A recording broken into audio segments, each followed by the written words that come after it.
जय गुरु गोरखनाथ। ओम नमः शिवाय। मैं किस्मतनाथ। शिव धाम में संडे को गद्दी लगती है। तो ऐसे ही कल केस आए थे, तो वीडियो कॉल पे, ज्यादातर मैं वीडियो कॉल पे ही करती हूँ। जो आसपास के हैं तो वो यही धाम पे आके अपना काम करवा लेते हैं। केस आया था करनाल से। तो पहले जब उसने चेकिंग करवाई अपनी फोटो भेज के, तो वो फोन पे मैंने पहले चेकिंग करी, उसकी चेकिंग करी। जब उसने अपनी फोटो सेंड करी चेकिंग करवाने के लिए, तो मैंने देखा उसके ऊपर एक जिन था। 10-12 साल पुराना उसके ऊपर जिन था, और उसके साथ वो सब काम कर रहा था। सब गंदे काम उसके साथ करता था, और उसको भी पूरा पता चलता था कि ये मेरे साथ गंदे काम कर रहा है। तो हर जगह जाके उन्होंने धक्के खा लिए। शमशान में भी दे आए, जाके चौराहों पे भी दे आए। जहां जहां जिस भक्त ने कहा ये लोग, वहां वहां जाके ये लोग सामान देके आ गए, पर कुछ भी नहीं बना। जब मेरे से बात हुई उनकी, तो उन्होंने कहा कि हम बहुत जगह जाके धक्के खा चुके हैं, 2 दिन 3 दिन आराम आता है, उसके बाद वही चीज फिर से खड़ी हो जाती है आके। हम इस जिन से बहुत परेशान है, क्योंकि उस जिन को उन्होंने इतना पावरफुल दे दिया था, भोग दे दे के, जाप दे दे के वो इतना पावरफुल हो गया था। एक से उसके अनेक बन गया था वो। उसके अंश इतने बढ़ चुके थे, और जितने अंश उसके बढ़ चुके थे वो बहुत पावरफुल हो चुके थे। और वो एक ही चीज कहता था, ये मेरी है, ये मेरी है, मैं इसको ले जाऊंगा, ये मेरी है, मैं इसको ले जाऊंगा।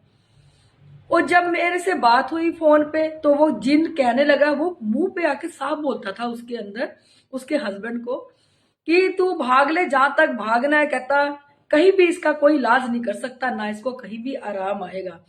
कहता और ये भी बहुत ढीठ है, उस लड़की को कह रहा है वो जिन, ये भी बहुत ढीठ है, ये भी जाना नहीं छोड़ती, ये भी हर जगह धक्के खा रही है, बड़ी पक्की है अपनी अपनी जबान पे कि मैंने जाके अपना इलाज कराना ही कराना है।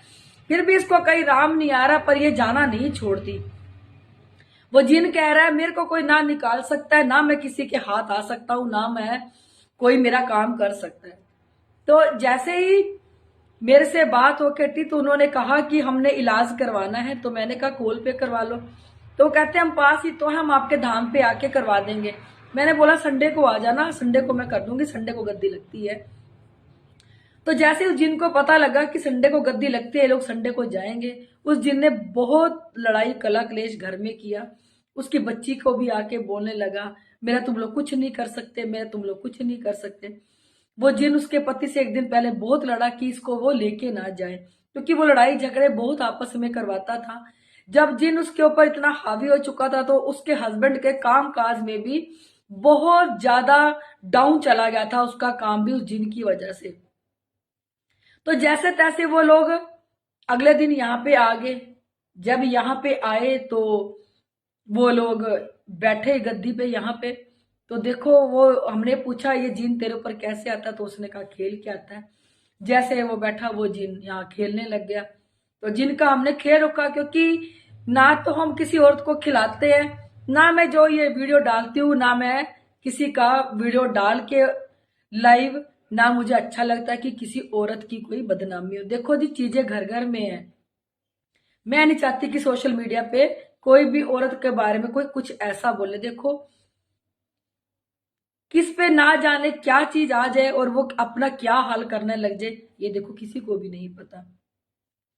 तो यहाँ पे हमारा एक सूक्ष्म धुना है, जो गुरु गोरखनाथ जी जब यहाँ प्रकट हुए थे, तो तभी से गुरु गोरखनाथ जी ने यहाँ पे एक सूक्ष्म धुना दे रखा है, कि जिसके ऊपर भी नेगेटिविटीज बहुत पुरानी हो और खून में रम चुकी हो, और इतनी ज्यादा रम चुकी हो, अगर उसको ऊपर लेके आना है तो उस धुने पे हाथ रख दो। तो मैंने उस लड़की को कहा कि इस धुने पे हाथ रख दे। जब धुने पे उसने हाथ रखा, तो उस जिन को आग लगने लगी उस धुने से। उस लड़की ने अपने हाथों को जोर जोर की उस धुने पे मारने लगी, और एक ही चीज बोलने लगी कि मैं इसको नहीं छोड़ूंगा, मैं इसको नहीं छोड़ूंगा, मैं इसको मार डालूंगा, ये मेरी है, ये मेरी है, ये मेरी है। ये ऐसे बोलने लग गया बैठ के, और हमें घूरने लग गया, दांत पीसने लग गया वो जिन, और ये मेरी है, मेरी है, मेरी करने लग गया।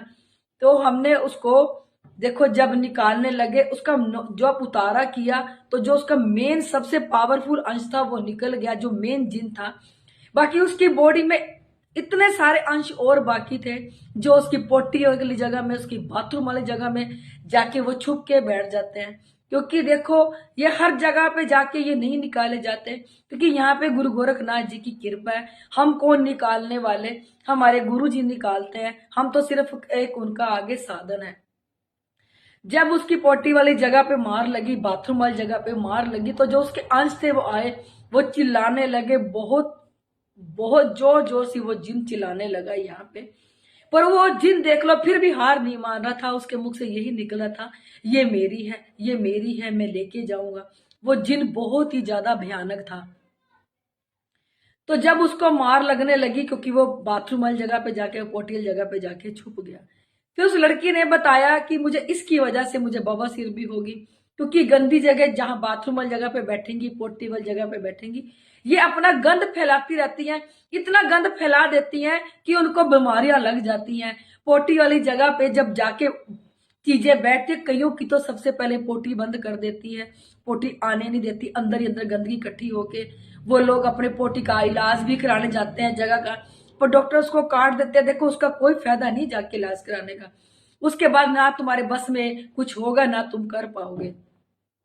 और उस जिन ने उसकी पोटी वाली जगह पे बवासीर कर दी, क्योंकि वो ज्यादातर वहीं जाके बैठे रहते थे, क्योंकि उसके बहुत सारे अंश थे बॉडी में, और बाथरूम वाली जगह पे, पोटी वाली जगह पे वहां जाके बैठ गए। जब उन्हें गुरु गोरखनाथ जी का चिमटा यहाँ घूमा, जब उनको मार पड़ी तो वो निकल निकल के बाहर आए। और उसने, लड़की ने उसको खिला भी रखा था, उसको उल्टियां आनी शुरू हुई, तो हमने कहा जाके बाथरूम में उसने उल्टियां करी। उसके बाद उस लड़की ने बताया कि ये मेरे साथ ऐसे ऐसे गंदे काम भी करता था। देखो वो तो हमने उसको पहले ही बता दिया था। यार मेरे को देखो इसने यहाँ गिराया, उसने दिखाया कि उसकी बाजू पे चोट भी लगी है, उसको वो जिन मारता भी था, उसकी बॉडी पे निशान पड़े हुए थे, उसने मुझे दिखाया। बाकी ये है कि उसका हस्बैंड बहुत अच्छा था कि जो अपनी वाइफ को ठीक कराने के लिए वो जगह जगह लेके गया। आजकल के जमाने में यहाँ कोई अपना नहीं है कि कोई किसी का साथ दे दे, पर उसका हस्बैंड बहुत अच्छा था। वो कहता है कि मैं इस बारी मैं इस लास्ट जगह पे आया हूँ, अगर इसको आराम आ गया तो ठीक है, क्योंकि मैं भी थक चुका हूँ इसको जगह जगह ले जाके, पर इसको कहीं भी आराम नहीं आ रहा। तो हमने बोला कि यहाँ पे आराम आ जाएगा। तो हम जब जब उस जिन को हमने उतारा किया, तो उसको अग्नि कुंड में उसकी मुक्ति दिला दी। वो अग्नि कुंड में वो भस्म हो गया। मैं आप लोगों को यही कहना चाहती हूँ कि एक अच्छी गद्दी से जुड़ो, एक अच्छा गुरु से जुड़ो। देखो जो गुरु हमारी चीजें उतारने में समर्थ ही नहीं है, हमारे बारे में बताने में समर्थ भी नहीं है, उस गुरु के बनाने का कोई फायदा नहीं है, जो समय समय पे हमारी नेगेटिविटीज भी चेक ना कर सके। अच्छी गद्दी से जुड़ो, अच्छा गुरु बनाओ। ये कलयुग है, कलयुग में ये चीजें जाके गंदी गंदी जगह पे बैठ जाती हैं। देखो किसी को पता भी नहीं चलता। इसके जिसके ऊपर भी सूक्ष्म चीजें होती हैं या स्टूल में होती हैं, सबसे पहले देखो वो कोई भी भजन सुनेगी तो उनको गुस्सा आएगा, उनको क्रोध आएगा कि बस इसको बंद कर दो, ये मैं सुनना नहीं चाहती। और मोटे दुखने शुरू हो जाएंगे, पेट में बीमारियां लगा देते हैं, पोटियल जगह पे बीमारियां लगा देते हैं, पोटी बंद कर देते हैं, बवासीर लगा देते हैं। ये कहीं भी जाके बैठ जाते हैं, पूरी बॉडी में इतनी दर्द पीड़ा कर देते हैं। अगर किसी को ये लक्षण है, डॉक्टर को जाके चेक करा। अगर डॉक्टर के पास भी इसका कोई हल नहीं हो रहा, अगर इसकी रिपोर्ट नॉर्मल आ रही है, तो जाके किसी अच्छी गद्दी से जुड़ो, अच्छी गद्दी पे जाओ, अपने आप को चेक कराओ कि हमारे साथ तो हो क्या रहा है। क्योंकि देखो मैंने पहले भी कहा था, अब भी कह रही हूं, जिसको मसान की राख पड़ के खिलाई होती है, सबसे पहले उसका सिर फटेगा, उसके सिर में दर्द होगा, बेशुमार दर्द होगा। वो दवाई खाएगी, आराम आ जाएगा, कुछ समय बाद फिर दर्द उठेगा। और दूसरा, उसके बाल झड़ने शुरू हो जाएंगे, वो गंजी गंजी होती चली जाएगी, क्योंकि लोग समझते हैं कि आजकल का खान पान अच्छा नहीं है इसलिए बाल झड़ रहे हैं। नहीं, अपने आप को देखो। अगर आपकी बॉडी में आपको कुछ भी चेंज लग रहा है, कुछ भी अलग लग रहा है, एक अच्छी गद्दी पे जुड़ो। क्योंकि देखो आजकल गद्दियां बहुत सी लग रही है, खाने वाले बहुत से हैं, पर अच्छी गद्दी किसी एक को ही मिलती है। गुरुजी कहते हैं तुम अपना कर्म करते रहो। अगर एक गद्दी से आराम नहीं है, दूसरी पे, दूसरी में, तीसरी पे, तुम्हारा कर्म करो। एक दिन तुम्हारा कर्म तुम्हें एक अच्छी गद्दी पे लेके जाएगा कि जिससे तुम्हारी चीजें उतर जाएगी। कर्म करना नहीं छोड़ो। कल युग में कर्म प्रधान है। यहाँ कर्म चलते हैं, शक्तियां नहीं चलती। या साक्षात गुरु गोरखनाथ जी बैठे हुए हैं। आपको पता कल युग में वो वैसे ही अपने शरीर के साथ हैं।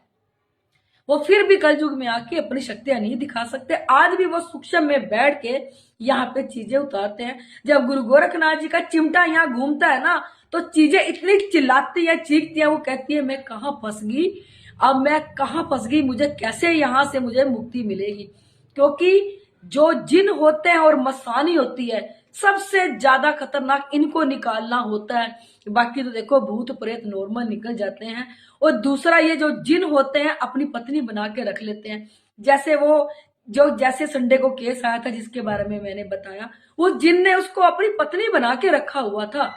बहुत ज्यादा उसका बुरा हाल कर रहा था। गंदगी उसकी बॉडी में इतनी घेर दी कि उसकी बॉडी इतनी फूल चुकी है। अब जैसे जैसे वो गंदगी उसके बॉडी से निकलती जाएगी, वो फिर से दोबारा पतली हो जाएगी। मैं अपनी हर वीडियो में कहती हूँ, इसमें भी कह रही हूँ, यहाँ गुरु गोरखनाथ और भोलेनाथ साक्षात प्रकट हुए थे। यहाँ पे हर सूक्ष्म से सूक्ष्म चीज को देखा जाता है। क्योंकि ये चीजें हमारी खून में रम जाती हैं, हमारी नसों को ब्लॉक कर देती हैं और हमारी बॉडी में इतनी पीड़ा कर देती हैं कि हम समझ नहीं पाते कि हमें इतनी पीड़ा क्यों हो रही है। कोई रिपोर्ट नहीं आती इनकी, कुछ नहीं होता इनका। देखो काले परछाएं दिखते हैं जिनको, जिनके स्वप्न में गंदा काम होता है और रियलिटी में भी होता है। जैसे उस लड़की ने बताया कि मेरे साथ रियलिटी में सब कुछ हो रहा था। कईयों को स्वप्न के द्वारा दिखता है, कईयों को रियलिटी में दिखता है। देखो नीचे मेरा नंबर दिया है, मुझे कॉल करना। अगर आप लोगों को मेरी वीडियो अच्छी लगती है, इसे लाइक, सब्सक्राइब और शेयर जरूर कर दिया करो। कुछ लोग तो क्या करते हैं, मेरा नंबर लेते हैं, नंबर लेके वीडियो भी पूरी नहीं देखते, ना सब्सक्राइब करते, बस नंबर लिया, नोट किया और मुझे कॉल करने लग जाते हैं। जब भी कोई मेरी वीडियो देखता है, अच्छी लगती है, खाली नंबर मत लो, उसको सब्सक्राइब भी करो चैनल को।